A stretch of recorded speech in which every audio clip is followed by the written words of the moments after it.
All right, so I got a question about this particular sound by this subscriber, and it's my joy to be able to answer this question for you. So let's get started. So what would I do if my son or daughter was struggling with the k or g sound? Well, number one, I would get their eye contact. Imagine for a moment that you're in a car and you look over to the right and you see a classic blue car and you say, "Hey, little Billy, check out this blue car." It's a blue car. And little Billy says, "At the tar." And you say, "No, little Billy, it's not tar, it's car." And Billy says, "Tar." Obviously, you're going to be frustrated. But you're breaking rule number one, and this can be in a lot of different contexts.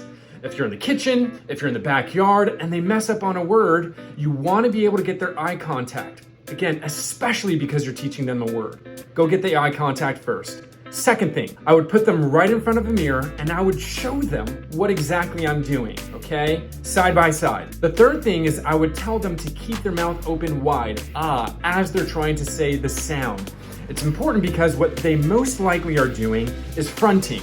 They're pushing their tongue forward instead of pushing it back. By keeping the mouth open, you're forcing them to not to shove their tongue forward because it's just gonna go right there in the middle. Instead, they're going to reach up to try to make that sound. Number four is I would use one of these two representational gestures, okay? What is a representational gesture? You can go ahead and watch that in another video that I've done on these sounds. M, T, D. Now, I would use touching the throat. This is my go-to. This is the one that I think is best. The one that I've actually had the most success with is this one. Touch the throat. And notice how I'm tilting my head back, I'm showing you where my tongue is, and I'm keeping my mouth open. All right? The second representational gesture that you could use and might be helpful is this one.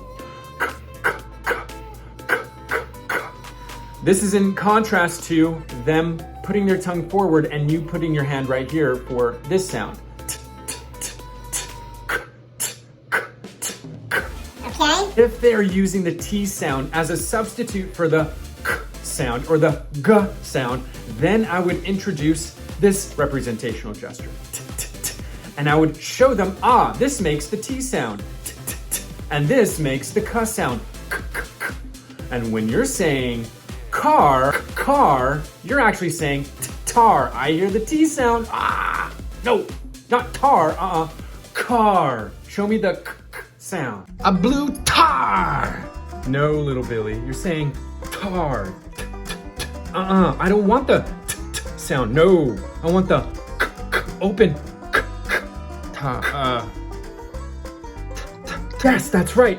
This is really important. If they are making an error, lean into it and affirm what they're doing by using the proper gesture, and then go in and correct it with the right gesture for the K and G.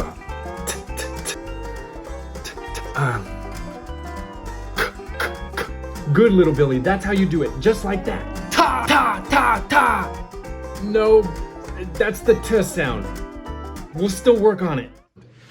By introducing this other representational gesture, that helps them understand, okay, there is a definite difference between the T sound and the K sound. Step number 6 is where I would introduce a spoon.